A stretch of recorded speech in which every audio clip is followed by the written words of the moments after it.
اوپر آپ نے دیکھا بھی تھا، بعض نقاد کا تو کہنا یہ ہے کہ اس سے اہم اور دلچسپ فن ہو ہی نہیں سکتا کچھ۔ فوائد یہ ہیں کہ اگر آپ نے صحیح کام کیا ہے تو آنے والی نسل کے لیے آپ کا یہ عمل محرکات ہوگی، اس کو آمادہ کرے گی۔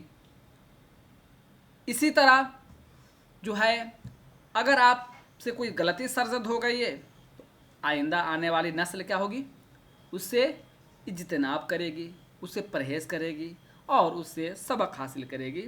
یہ اس کے جو ہے نکات ہیں۔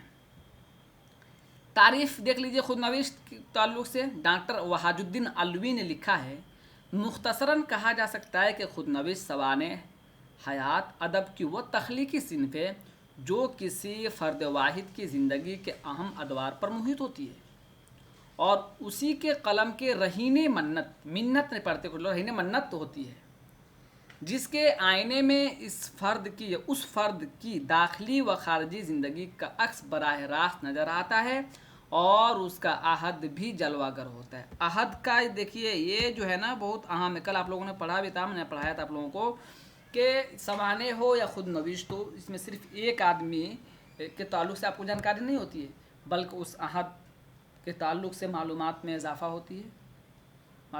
ہوتا ہے۔ اسی طرح اس کے ہم عصر ادبا لوگ عوام الناس کی غور و فکر اور ان کے چال چلن، ان کے تہذیبی رکھ رکھاؤ، یہ ساری چیزیں معلوم ہوتی ہیں۔ اس لیے کہا کہ عہد بھی معلوم ہوتا ہے۔ آگے جا کے کہہ رہے کہ ان کے خیال میں ایک اچھی خود نوشت درج ذیل عناصر کا ہونا ضروری۔ ان کے خیال میں، ڈاکٹر وحاج الدین علوی کے خیال میں 4 چیزیں انہوں نے بتائی ہیں۔ دیکھیے کیا ہے 4 چیزیں، 5 6 چیزیں بتائیے، 6 چیزیں ہم لوگ پڑھ لیتے ہیں۔ چلیے، کہہ رہے ہیں کہ ان کے خیال میں ایک اچھی خود نوشت میں درج ذیل عناصر کا ہونا ضروری۔ عناصر کہتے ہیں وہ چیز جس پر کسی بھی چیز کی بنیاد رکھی جائے، جیسے پلر بولتے ہیں آپ اپنے گھر میں، پلر۔ خود نوشت کسی فرد واحد کی داستان ہوتی ہے جسے اس نے خود اپنے قلم سے تحریر کیا ہو، ٹھیک ہے؟ یہ خود نوشت اپنے قلم سے خود کیا ہو، اس کا مطلب یہ خود نوشت مطلب خود لکھنا۔ خود نوشت سوانح نگاری کا محور مصنف کی ذات ہوتی ہے، یعنی مصنف کے بارے میں لکھنا ہے۔ ایسا نہیں ہے کہ میرے مظفر امام کے بارے میں لکھنا شروع کرے، صفر الامام پہ چلے جائیں، یا فردوس امام پہ چلے جائیں، یا جو ہے کہ ہمشیرہ نرگس امام پہ چلے جائیں، یا دیگر میرے جو گھر میں امام ہیں ان پر چلے جائیں۔ اس پہ نہیں جانا آپ کو، میری ذات پر لکھنا ہے آپ کو، مجھ کو محور بنانا ہے، بھٹکنا نہیں موضوع سے۔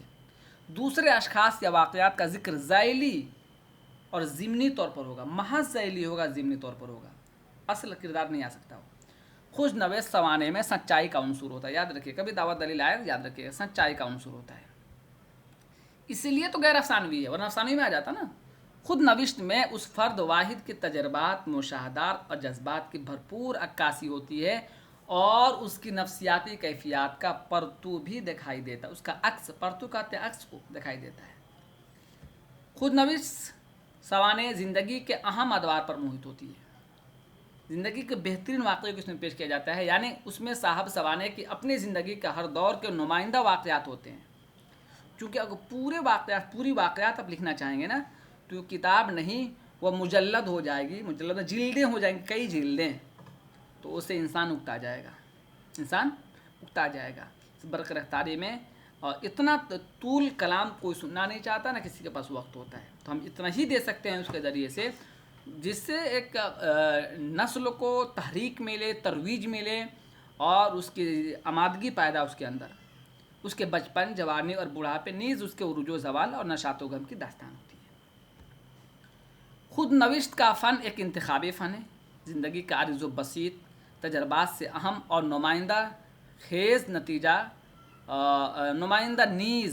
نتیجہ خیز واقعات کا انتخاب کر کے انہیں ایک تخلیقی مرقع میں سجایا جا سکتا ہے۔ یہ بنیادی باتیں ہیں۔ اب یہاں دیکھیے کہ اس کی کچھ قسمیں ہیں، میں چاہوں گا کہ آپ میں سے کوئی ایک آدمی پڑھیے پہلے، اور یہ پیراگراف بہت اہم ہے۔ خود نوشت سوانح حیات کی قسمیں۔ سوانحی تکمیل کے لحاظ سے خود نوشت سوانح عمری کی 2 قسمیں ہو سکتی ہیں۔ پہلا مکمل خود نوشت، دوسرا نامکمل خود نوشت۔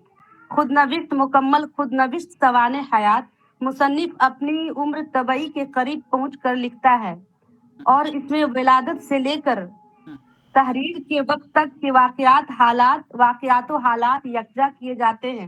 اس قسم کی خودنوشت سوانح عمریوں میں سر رضا علی کی اعمال نامہ، حکیم احمد شجاع کی جو خون بہا، دیوان سنگھ مفتوں کی ناقابل فراموش، شاد عظیم آبادی کی شاد کی کہانی، شاد کی زبانی، یوسف حسین خان کی یادوں کی دنیا اور جوش ملیح آبادی کی یادوں کی بارات کے نام قابل ذکر ہیں۔ ان خود نوشت سوانح عمریوں میں مصنف کی زندگی کے مختلف ادوار اپنے نمایاں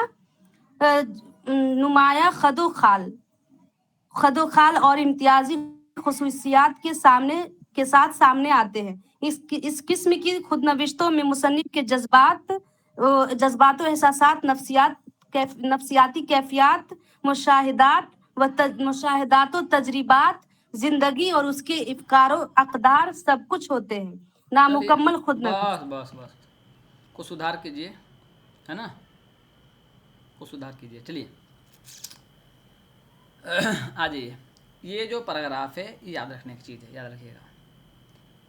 سر رضا علی کے اعمال نامہ یاد رکھیے گا، حکیم احمد شجاع کی خوں بہاں، دیوان سنگھ مفتوں کی ناقابل فراموش، شاد عظیم آبادی کی یہ شاد کی کہانی، شاد کی زبانی، یوسف حسین خان کی یہ یادوں کی دنیا یوسف حسین خان، اور یادوں کے برات جوش ملیح آبادی۔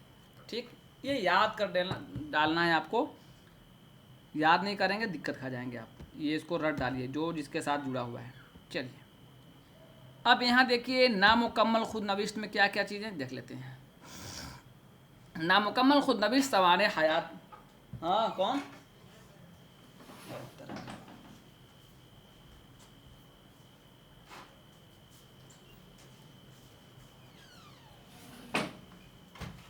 کچھ خاص ہے گا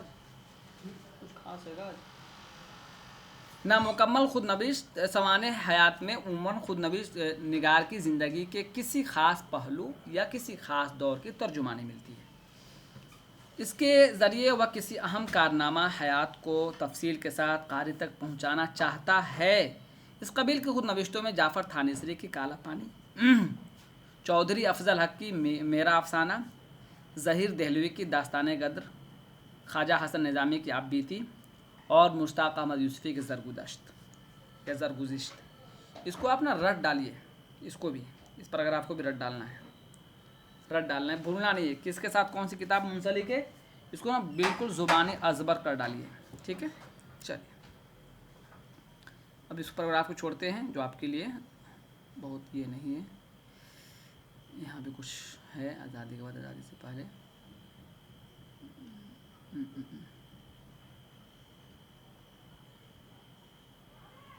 چلیے آپ نے کوئی پڑھی یہاں سے، پڑھ لیجیے اس کو، کوئی پڑھی آپ میں سے؟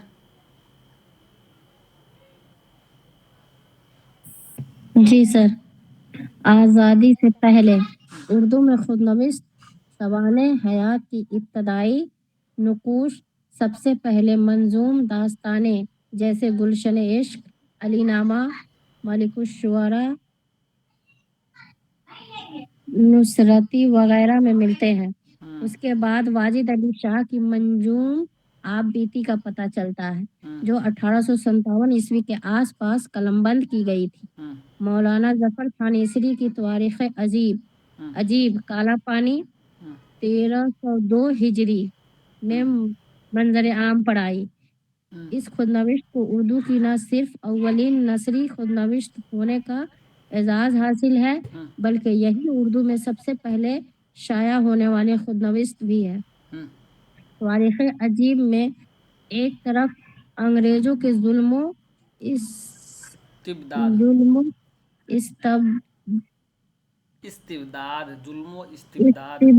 کی داستان بیان کی گئی ہے، دوسری طرف وہابی تحریک کے کارنامے بھی ملتے ہیں۔ ہیں۔ اچھا، کہہ رہے ہیں کہ اردو میں خود نوشت سوانح حیات کے ابتدائی نقوش سب سے پہلے منظوم داستانیں ہیں، سب سے پہلے منظوم، گلشن عشق، علی نامہ وغیرہ میں، ٹھیک ہے۔ اس کے بعد واجد علی شاہ کی منظوم آپ بیتی کا پتہ چلتا ہے جو 1857 کے آس پاس قلم بند کی گئی. مولانا جعفر تھانیسری کی تاریخ عجیب کالا پانی 1302 ہجری میں منظر عام پر آئی. اس خود نوشت کو اردو کی نہ صرف اولین نثری خود نوشت ہونے کا اعزاز ہے بلکہ یہی اردو میں سب سے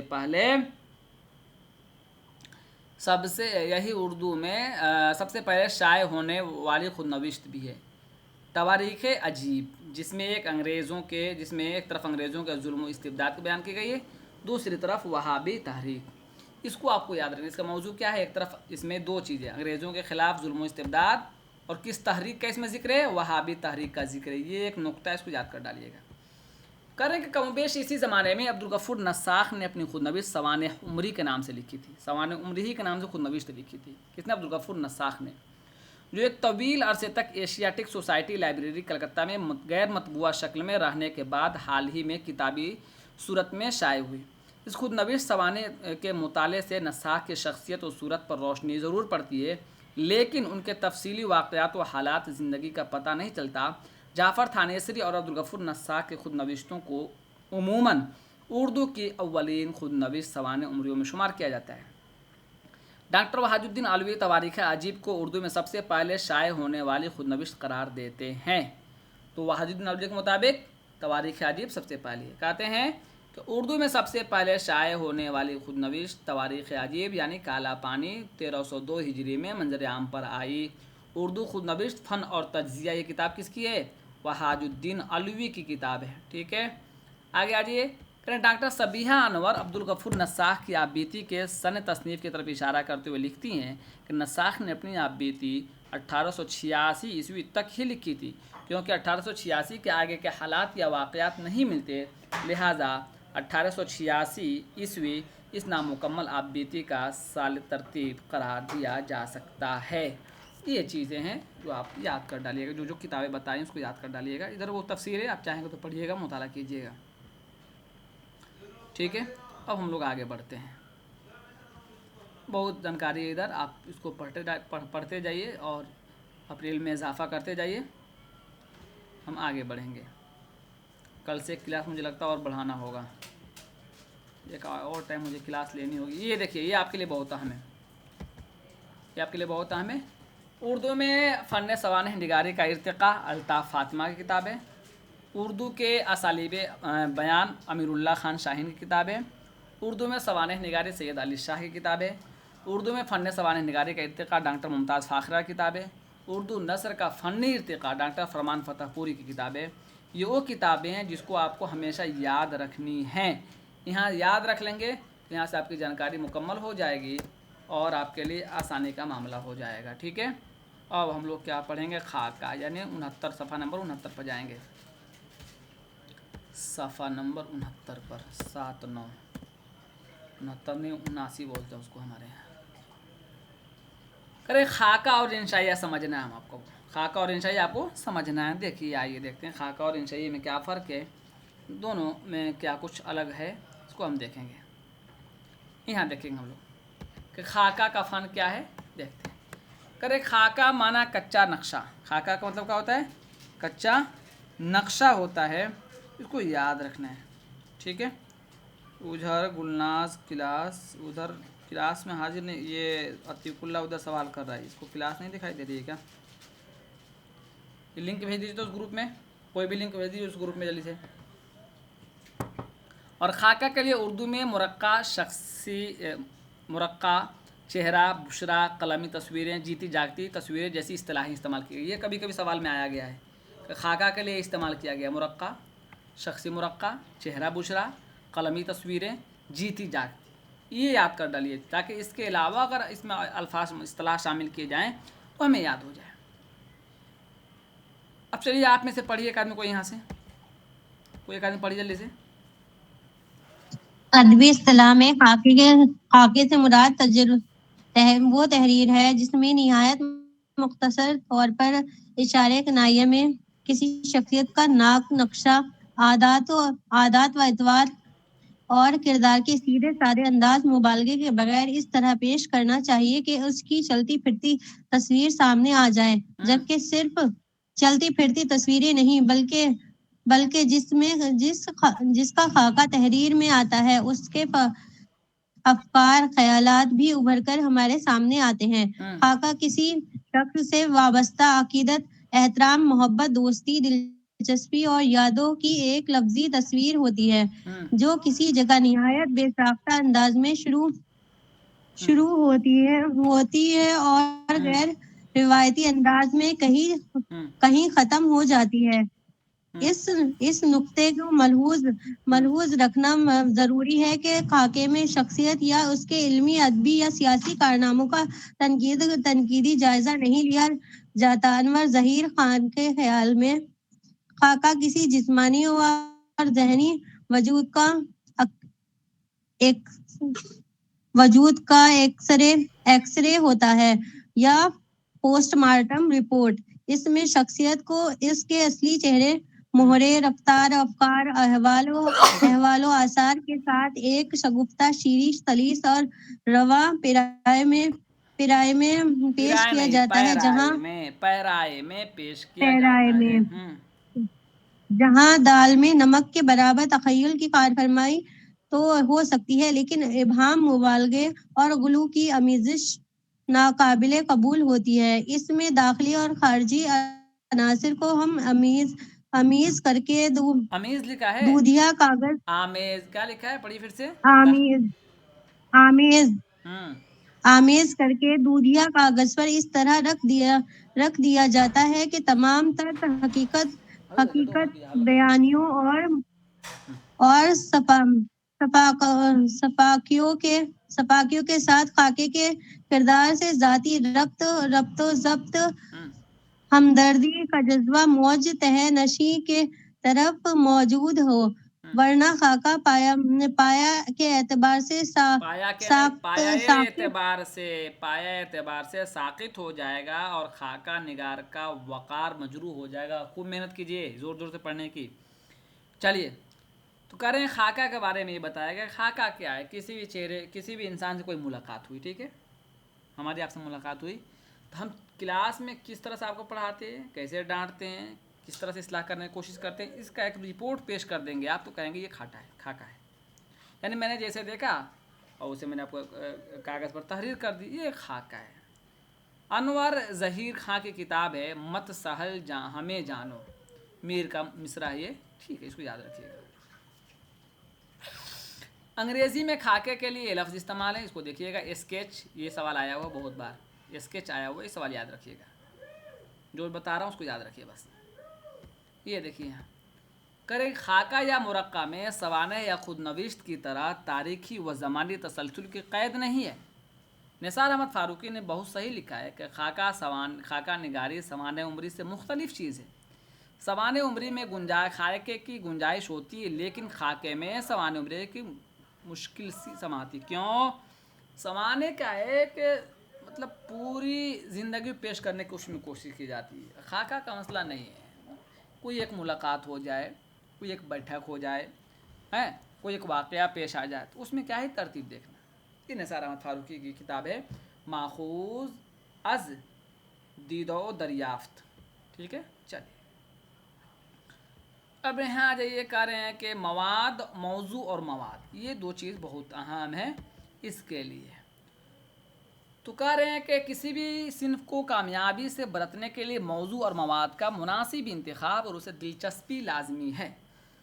یہ نظریہ خاکہ نگاری کے لیے اور بھی اہم ہو جاتا ہے، چونکہ اس میں وسعت کم ہونے کے باوجود بہت کچھ بیان کرنا ہوتا ہے، اس لیے موضوع کے انتخاب میں حزم و احتیاط کی ضرورت پڑتی ہے۔ خاکہ میں شخصیت کے بارے میں خاکہ نگار کو جتنی بھی واقفیت ہوتی ہے، اس میں یہ دیکھنا ضروری ہوتا ہے کہ کس کس گوشے کو خاکے کا حصہ بنایا جا سکتا ہے اور کس کس گوشے کو چھوڑا جا سکتا ہے۔ یہ بہت ضروری ہے، کیونکہ چھوٹا لکھ رہے ہیں نا آپ۔ موضوع اور مواد یعنی پہلے شخصیت ممدوح کا انتخاب، پھر اس سے متعلق مواد اکٹھا کرنا، یہ ایک اہم کام ہوتا ہے۔ اس مرحلے کے بعد خاکہ نگار یہ بھی دیکھتا ہے کہ شخصیت سے متعلق جمع کیے گئے یا ذاتی واقفیت پر مبنی مواد میں سے کیا کچھ ہے جو استعمال ہو سکتا ہے۔ یہ ساری چیزیں دیکھنی ہوتی ہے۔ آگے آ جائیے، شمیم حنفی کی کتاب ہے، یہ سوال امتحان میں آیا ہوا ہے، یاد رکھیے گا۔ کہ باکمال لکھنے والوں نے بظاہر عام اور غیر دلچسپ دکھائی دینے والی شخصیتوں کے بھی ایسے خاکے لکھے ہیں جو ہماری بصیرتوں، ہمارے احساسات، ہماری فکر اور ہمارے جذبات کو کسی نہ کسی طرح اپنے حصار میں لے لیتے ہیں۔ مانوس حقیقتیں غیر مانوس بن جاتی ہیں اور عام انسانی اوصاف غیر معمولی نظر آنے لگتے ہیں۔ یہ شمیم حنفی نے لکھا ہے۔ شمیم حنفی کی یہ کتاب امتحان میں آپ سے پوچھا گیا ہے کہ آزادی کے بعد دہلی میں اردو خاکہ، کس کی کتاب ہے؟ شمیم حنفی کی کتاب ہے۔ اس طرح آگے یہ خاکے کے حوالے سے موضوع ممدوح کے انتخاب میں کیا بات اہم ہوتی ہے، اس کا اندازہ اوپر کے اقتباس سے بھی ہوتا ہے۔ اس ضمن میں سب سے پہلے ہماری نظر عبدالحق کے لکھے ہوئے دو مشہور خاکوں نامدیو مالی اور گدڑی لال کا نور خاں پر جاتی ہے۔ تو پتہ چلا کہ نامدیو مالی کے مصنف عبدالحق اور گدڑی لال کا مصنف کون ہے؟ نور خاں۔ اس بات کی مزید توثیق و تصدیق کے لیے مولوی عبدالحق کے خاکے گدڑی لال کا نور خان سے شروع کا شروع کا اقتباس ملاحظہ کیجیے۔ ایک سیکنڈ، یہی ہے ایک ہی خاکہ ہے، نام دیو مالی گدڑی کا لال نور خاں۔ اس طرح مجھ سے پڑھنے میں غلطی ہوئی ہے، درست کر لیتا ہوں میں۔ نام دیو مالی، ٹھیک، گدڑی کا لال نور خاں، اس طرح پڑھنا آپ کو سکتے کے ساتھ، ایک ہی چیز ہے۔ اسی بات کو تحقیق میں موضوع کے انتخاب پر لکھ سکتے ہیں۔ آخر میں آپ دلائے بات کریں گے اس پر۔ آگے آ جائیے، کہہ رہے ہیں کہ لوگ بادشاہوں اور امیروں، گدڑی کے لال سے یہ انتخاب ہے، یہ اقتباس ہے، اس کو یاد رکھیے کہ آپ کے امتحان میں کام آ سکتا ہے۔ لوگ بادشاہوں اور امیروں کے قصیدے اور مرثیے لکھتے ہیں، نامور اور مشہور لوگوں کے حالات قلم بند کرتے ہیں۔ میں ایک غریب سپاہی کا حال لکھتا ہوں، اس خیال سے کہ شاید کوئی پڑھے اور سمجھے کہ دولت مندوں، امیروں اور بڑے لوگوں کے ہی حالات لکھنے اور پڑھنے کے قابل نہیں ہوتے، بلکہ غریبوں میں بھی ایسے ہوتے ہیں کہ ان کی زندگی ہمارے لیے سبق آموز ہو سکتی ہیں۔ اور کریں کہ انسان کا بہترین مطالعہ انسان ہے، اور انسان ہونے میں امیر اور غریب کا کوئی فرق نہیں ہوتا۔ اس کو آپ کو یاد ٹھیک ہے، اس کو آپ کو یاد رکھنا ہے، رٹ ڈالیے اس کو، ٹھیک ہے، اس کو آپ رٹ ڈالیے، چلیے، ٹھیک ہے، اس کو آپ کو رٹ ڈالنا ہے۔ کہاں سے آیا یہ؟ گدڑی کا لال نور خاں سے۔ چلیے اب تھوڑا ہم اس پہ اسکپ کرتے ہیں۔ یہاں دیکھیں، آئیے اسلوب کے حوالے سے دو نمونے دیکھنے میں ملتے ہیں۔ سب سے پہلے شاہد احمد دہلوی کے ایک خاکہ استاد بندو خان، یہ یاد رکھیے کہ خاکہ کس نے لکھا ہے؟ شاہد احمد دہلوی۔ یہ آپ کو معلوم نہیں ہوگا، پہلے سے یہاں معلوم ہوگا، یاد کریے۔ بندو خان 7-8 سال کی عمر میں سارنگی پر ہاتھ دوڑانے لگے تھے، کئی گھنٹے روزانہ محنت کرتے۔ چاند خان صاحب نے بھی سارنگی سیکھی تھی، مگر ان کی طبیعت گانے کی طرف زیادہ مائل تھی، اس لیے انہوں نے مومن خان کے مشورے پر گانے کی تعلیم پائی۔ بندو خان نے شوق اور صلاحیت کو دیکھ کر مومن خان نے انہیں سارنگی کے سارے نشیب و فراز سمجھا دیے۔ بندو خان نے محنت کر کے اپنا ہاتھ روا کر لیا، ذہن رسا پایا، محنت سے دن دونی رات چوگنی ترقی ہوتی چلی گئی۔ ان کا کام بھی شہرت کے پر لگا کر اڑا۔ تو یہ چند ادبی شخصیتیں جو کتاب ہے اس میں یہ جو ہے خاکہ ہے شاہد احمد دہلوی کا، استاد بندو خان، یاد رکھیے گا اس کو، یہ آپ کو کام آئے گا امتحان میں۔ اسی طرح جہاں سے آ رہا ہے یاد کر ڈالیے، ہو سکتا ہے امتحان میں یہی کوئی خاکہ اٹھا کے پوچھ لے کہ کس کا ہے۔ میرا جی، دوسرا اقتباس منٹو کے خاکہ جو ہے نا، اس میں بہت لوگوں کا لکھا ہے انہوں نے، میرا جی کا بھی خاکہ اس میں ہے۔ اس میں ایک اور مشہور خاکہ ہے کسی انشائیہ نگار کا ہے، یاد ہے کسی کو؟ منٹو نے نہیں آغا حاشر کاشمیری کا ہے، آغا حاشر کاشمیری کا منٹو خاکہ میں۔ یہ دیکھیے کیا لکھتے ہیں میرا جی کے بارے میں کہ میرا جی کی ضلالت، اب اس ضلالت مطلب رسوائی، اور زوات سے ضلال مطلب گمراہی، یاد رکھیے گا، ہے نا۔ ضلالت اس انتہا کو پہنچ گئی ہے کہ اسے خارجی ذرائع کی امداد طلب کرنا پڑ گئی ہے۔ اچھا ہوا وہ جلدی مر گیا، کیونکہ اس کی زندگی کے خرابے میں اور زیادہ خراب ہونے کی گنجائش باقی نہیں رہی تھی۔ وہ اگر کچھ دیر سے مرتا تو یقیناً اس کی موت بھی ایک دردناک ابہام بن جاتی۔ منٹو کی لکھی ہوئی یہ تحریر ہے میرا جی کے تعلق سے. ٹھیک ہے, آگے آ جائیے. کریں خاکے کے لیے شرائط ہیں. جو شرائط جو چیزیں ہوتی ہیں اس کو یاد کرنا ہوتا ہے, جاننا ہوتا ہے. تو یہ ہم چاہیں گے کہ آپ میں سے کوئی ایک آدمی یہ شرط 10 پڑھ دیجیے. کون پڑھے گا؟ خاکہ نگاری کے لیے شرطیں اور ہدایتیں. خاکہ نگار کوشش کرے کہ ممدوح کی شخصیت کھولنے میں اس کے ذہنی میلان اور نفسیات تک رسائی حاصل کریں. جس کا خاکہ لکھا جا رہا ہے اس کے چہرے بشرے اور اس کی نشست و برخاست کی پیشکش میں خاکہ نگار زیادہ نمک مرچ نہ لگائیں. حد درجہ جزیات نگاری اور علمی فتوحات کے ذکر سے پرہیز کریں. کسی بڑی شخصیت کا خاکہ لکھنے کے لیے اس کے عہد کے سیاسی، سماجی اور ادبی حالات اور سرگرمیوں سے بھی واقف ہونا ضروری ہے. شخصیت یا اس کے کسی کارنامے پر خاکہ نگار اپنی تنقیدی رائے دینے سے پرہیز کریں. ذاتی پسند و ناپسند سے زیادہ خاکہ نگار ممدوح کے سچے حالات زندگی اور حرکات و سکنات پر نظر رکھیں. خاکہ نگار اپنے ممدوح سے ہمدردی ضرور رکھے لیکن جانبداری سے بھی پرہیز کریں. خاکہ محض زبان کے چٹخارے کے لیے نہیں لکھا جائے بلکہ اس میں کوئی نہ کوئی سبق آموز پہلو بھی ہو. ممدوح کی شخصیت کو خاکہ نگار خود پر کبھی بھی حاوی نہ ہونے دیں اور نہ خود اس پر حاوی ہونے کی کوشش کریں.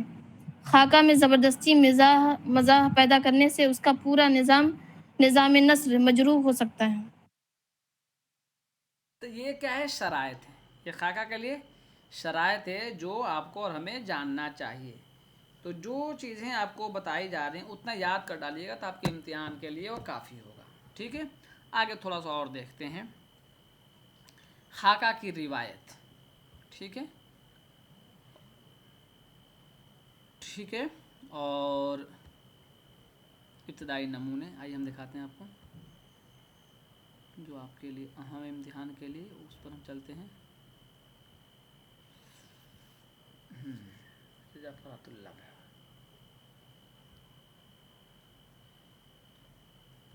یہاں آ جائیے. یہاں سے پڑھیے, کوئی ایک آدمی پڑھیے یہاں سے. مشہور ناول نگار عبدالحلیم شرر کی تصنیف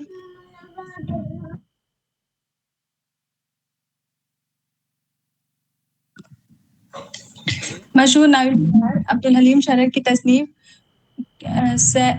سیر رجال 19 اور مرزا ہادی رضویٰ کی وضع دوران لکھنؤ میں بھی معروف و غیر معروف افراد کی تصویر کشی نظر آتی ہے. خواجہ حسن نظامی نے ولی کی چند شخصیات کو قلمی چہرے کے نام سے متعارف کروایا. سجاد حیدر یلدرم نے حضرت موہانی پر ایک خوبصورت خاکہ خافی خان لکھا, لیکن خاکہ نگاری ہنوز کسی اور کے نوک قلم کے منتظر تھی اور یہ کارنامہ انجام دیا مرزا فرحت اللہ بیگ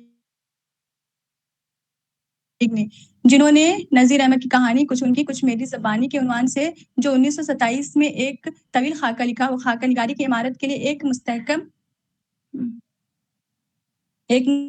بنیاد ثابت ہوئی.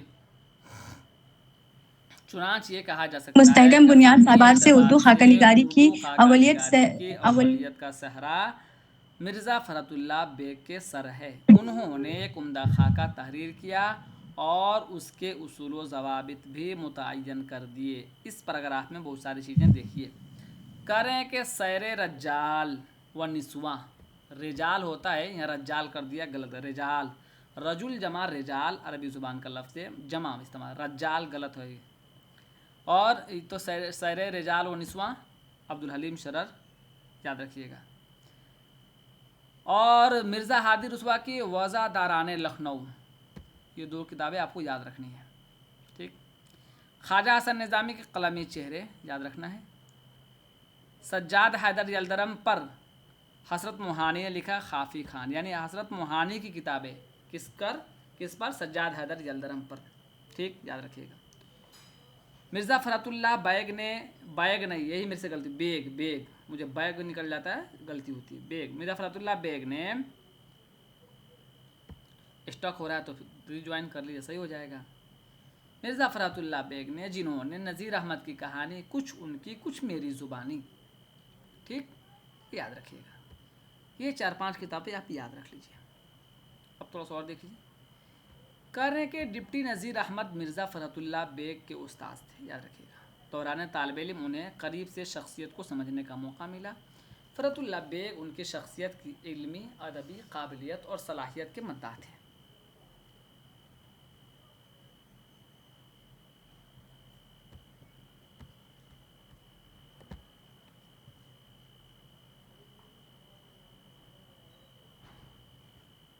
اسکرین نہیں دکھ رہی گا؟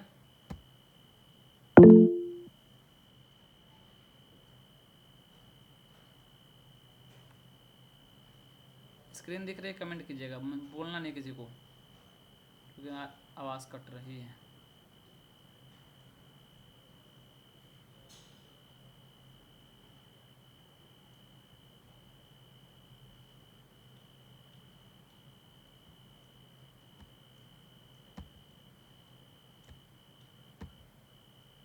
یہ پڑھیے یہاں سے کوئی آپ میں سے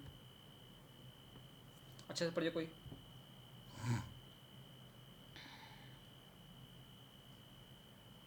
پڑھیے، کوئی چلیں نکات پڑھو. آواز پہنچ رہی ہے؟ چلو نکات پڑھو. کون ہے؟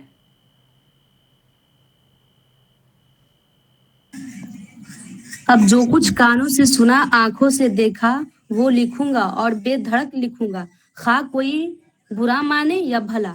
جہاں مولوی صاحب مرحوم کی خوبیاں دکھاؤں گا، وہاں ان کی کمزوریوں کو بھی ظاہر کروں گا، تاکہ مرحوم کی اصلی اور جیتی جاگتی تصویر کھنچ جائے اور یہ چند صفحات ایسی سوانح عمری نہ بن جائیں جو کسی کو خوش کرنے اور جلانے کے لیے لکھی گئی ہو. غرض مرزا فرحت اللہ بیگ نے شخصیت کے ابھارنے میں انہی واقعات کا انتخاب کیا جو ان کے تجربے اور مشاہدے میں آئے ہیں یا پھر مولوی نذیر احمد کی زبانی سن چکے تھے. مولوی نذیر احمد کی شخصیت میں زندہ دلی، خوش مزاجی اور شگفتہ بیانی موجود تھی. اس لیے اس وصف کیا لکھا ہوا ہے، اس وصف خاص کو اجاگر کرتے ہوئے لکھتے ہیں: مولوی صاحب کی کوئی بات ایسی نہ تھی جس میں خوش مزاجی کا پہلو نہ ہو. کوئی قصہ ایسا نہ تھا جو ہنساتے ہنساتے نہ لوٹا دے. لوٹا دے. ہنساتے ہنساتے نہ لٹا دے. لٹا دے کیا ہوگا؟ چلیے پڑھیے. ہنساتے ہنساتے نہ لٹا دے. لوٹا دے کیا ہے؟ لوٹا دے، لوٹنا. اچھا، لوٹا دے. وہ دوسروں کو ہنساتے تھے اور چاہتے تھے کہ دوسرے بھی اپنی باتوں سے ان کو ہنسائیں. یہی وجہ ہے کہ ہم اور خاص کر میں مولوی صاحب کے سامنے بہت شوق ہو گئے تھے، لیکن وہ طرح ہی نہیں دیتے تھے، بلکہ کہا کرتے تھے کہ مجھے مقطع اور مسمع شاگردوں سے نفرت ہے. اس کے بعد بھی اگر کوئی صاحب یہ توقع رکھے کہ میں مولوی صاحب کے حالات متانت کا پہلو اختیار کر کے لکھوں تو میں اس کا صرف یہی جواب دوں گا کہ ہائے کمبخت، تو نے پی ہی نہیں. بس مولوی نذیر یہ پڑھوانے کا مقصد یہ تھا کہ دونوں اقتباس آپ کی نظر میں ہو، بس اور کوئی مقصد نہیں تھا. باقی آپ سمجھ گئے ہیں، اس میں بہت زیادہ بات نہیں کروں گا. یہ صرف آپ کو یہ عبارت دونوں یاد ہو. اب یہ دیکھیے، اس میں بہت ساری کتابیں، اس کو یاد رکھیے. میری آواز آپ صحیح پہنچ رہی ہے؟ کٹ رہی ہے اب بھی؟